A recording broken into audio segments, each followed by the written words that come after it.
सोचिए, एक आदमी जो कभी स्कूटर पर नमकीन बेचा करता था, उसने देखते ही देखते एक ऐसा विशाल साम्राज्य खड़ा कर दिया जिसकी चकाचौंध ने पूरे भारत की आंखें चौंधिया दीं।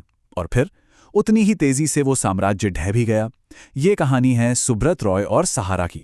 तो सवाल यही उठता है कि ये हुआ कैसे।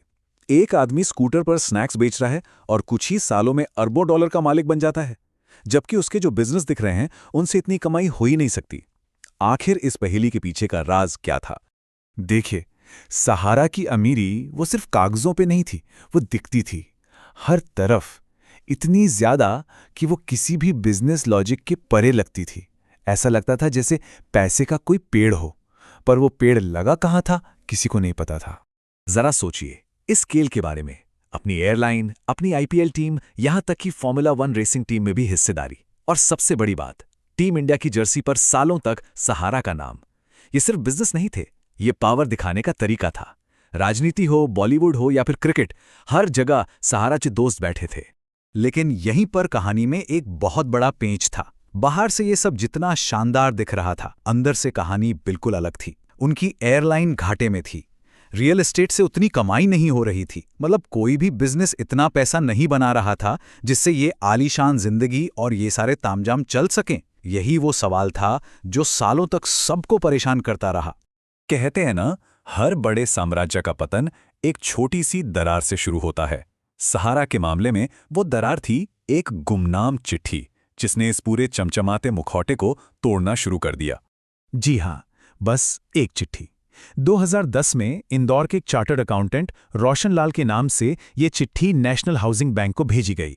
और इसी एक चिट्ठी ने एक ऐसे छुपे हुए ऑपरेशन का पर्दाफाश किया जो आगे चलकर पूरे सहारा ग्रुप के पतन की वजह बना। तो ये ओएफसीडी आखिर था क्या भला? देखिए, सीधे सरल शब्दों में कहें तो ये जनता से सीधे सीधे पैसा उधार लेने का एक तरीका था। कंपनी लोगों को एक रसीद देती, उनसे पैसा लेती और वादा करती कि या तो ये पैसा लौटा दिया जाएगा या फिर बदले में कंपनी की हिस्सेदारी दी जाएगी। और यही वो हथियार था जिसका इस्तेमाल सहारा ने गैर कानूनी तरीके से अरबों रुपए इकट्ठा करने के लिए किया। लेकिन ये ओएफसीडी वाला आइडिया आया कहां से? इसकी जड़ें सहारा के शुरुआती दिनों में छिपी हैं। ये वो ब्लूप्रिंट था जो पहले छोटे लेवल पर आजमाया गया और फिर उसे एक बहुत बड़े स्कैम में बदल दिया गया। देखिए, मॉडल बड़ा सिंपल था पर जबरदस्त काम कर रहा था। सहारा ने उन लोगों को टारगेट किया जिनकी पहुंच बैंकों तक नहीं थी, जैसे रिक्शा वाले, चाय बेचने वाले, दिहाड़ी मजदूर। उनके एजेंट हर रोज इन लोगों से 1 या 2 रुपए जैसी मामूली रकम जमा करते थे। अब सोचिए, जब करोड़ों लोग रोज थोड़ा थोड़ा पैसा जमा करें तो कैश का कितना बड़ा समंदर तैयार हो जाता है। लेकिन ये पार्टी ज्यादा दिन नहीं चली। 2008 में आरबीआई यानी रिजर्व बैंक ऑफ इंडिया ने इस पूरे ऑपरेशन पर रोक लगा दी। अब पैसे आने का जो मेन जरिया था वो बंद हो गया। सुब्रत रॉय को एक नया रास्ता खोजना था और यहीं से ओएफसीडी का खेल शुरू हुआ, जो पहले से कहीं ज्यादा बड़ा और कहीं ज्यादा खतरनाक था। तो चलिए अब इस स्कैम को जरा ठीक से समझते हैं कि आखिर ये अरबों का घोटाला काम कैसे कर रहा था। ये असल में कानून की एक बहुत बड़ी खामी का फायदा उठाने का खेल था। देखिए, कानून साफ साफ कहता है कि अगर कोई कंपनी 50 से ज्यादा लोगों से पैसा उठाती है तो उसे सेबी के पास रजिस्ट्रेशन कराना पड़ता है। इसे पब्लिक इशू कहते हैं। पर सहारा ने क्या किया? उन्होंने 3 करोड़ लोगों से पैसा उठाया, लेकिन सेबी को धोखा देने के लिए इसे प्राइवेट प्लेसमेंट का नाम दे दिया। ये सीधे सीधे कानून की धज्जियां उड़ाना था। और अब जरा इन आंकड़ों पर नजर डालिए, ये दिमाग घुमा देंगे। 3 करोड़ लोग, 24,000 करोड़ रुपए, और ये सब हुआ सिर्फ 3 साल के अंदर। ये आंकड़े ही बताते हैं कि ये घोटाला कितना बड़ा था, भारत के इतिहास के सबसे बड़े घोटालों में से एक।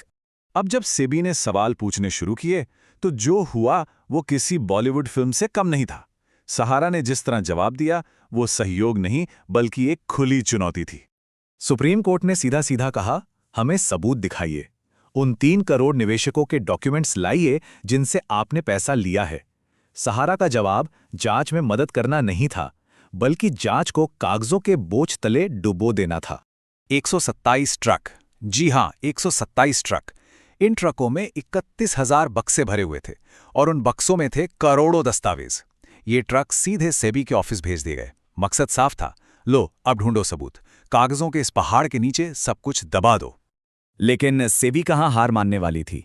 जब उन्होंने उन कागजों के ढेर को खंगालना शुरू किया तो बड़ी अजीब अजीब चीजें सामने आईं। जैसे कलावती नाम की एक इन्वेस्टर हरियाणा के एक ही पते पर 55 बार दिखाई दी। वही नाम, वही पति का नाम, वही पता। ये कोई टाइपिंग की गलती नहीं थी, ये धोखाधड़ी का जीता जागता सबूत था। और ये तो बस एक उदाहरण था। सेबी को हजारों की तादाद में ऐसी ही डुप्लीकेट और फर्जी एंट्रीज मिली। पते या तो नकली थे या फिर उन पतों पर रहने वाले लोगों ने साफ मना कर दिया कि उनका सहारा से कोई लेना देना ही नहीं है। ये साफ हो चुका था कि ये कोई असली इन्वेस्टमेंट स्कीम नहीं, बल्कि मनी लॉन्ड्रिंग का एक बहुत बड़ा खेल था। तो इन 127 ट्रकों और फर्जी डेटा के ड्रामे के बाद आखिरकार कानून का शिकंजा कसना शुरू हो गया, और जो अंतिम फैसले आए उन्होंने सहारा के इस विशाल साम्राज्य को घुटनों पर ला दिया। और फिर ताश के पत्तों की तरह यह साम्राज्य ढहने लगा। अगस्त 2012 में सुप्रीम कोर्ट ने पैसा लौटाने का हुक्म दिया। फरवरी 2013 तक सारे बैंक अकाउंट्स फ्रीज हो गए, और ठीक एक साल बाद फरवरी 2014 में सुब्रत रॉय को गिरफ्तार कर लिया गया। खेल खत्म हो चुका था। और इस सब के जवाब में सहारा का डिफेंस क्या था? एक ऐसी बात जिस पर यकीन करना ही मुश्किल है। उन्होंने दावा किया कि वो 90% से ज्यादा पैसा, यानी 20,000 करोड़ से ज्यादा रुपए निवेशकों को कैश में लौटा चुके हैं। जब सबूत मांगा गया तो उनके पास दिखाने के लिए कुछ नहीं था, न कोई बैंक रिकॉर्ड, न कोई रसीद, कुछ भी नहीं। तो आखिर में कहानी आकर टिक जाती है इस एक नंबर पर, 24,000 करोड़ रुपए। वो पैसा जो भारत के कुछ सबसे गरीब और आम नागरिकों से लिया गया था और जो उन्हें कभी पूरी तरह से वापस नहीं मिला। एक लाइन है जो इस पूरे स्कैम की दुखद सच्चाई को शायद सबसे अच्छे से बयां करती है। वो अमीरों का रॉबिन हुड था, जो पैसा गरीबों से लेता था और उसे अमीरों पर लुटाता था। पैसा लिया गया आम आदमी से, लेकिन उसे खर्च किया गया क्रिकेटर्स, बॉलीवुड स्टार्स और नेताओं से भरी एक शाही जिंदगी जीने में। और यही वो एक सवाल है जो आज भी हवा में तैर रहा है। इतने सालों की जांच, मुकदमों और जेल की सजा के बाद भी भारत के उन 3 करोड़ आम नागरिकों से लिए गए 24,000 करोड़ रुपए का आखिर हुआ क्या? वो पैसा कहाँ गया? ये शायद इस कहानी का वो आखिरी रहस्य है जिसका जवाब शायद कभी नहीं मिलेगा।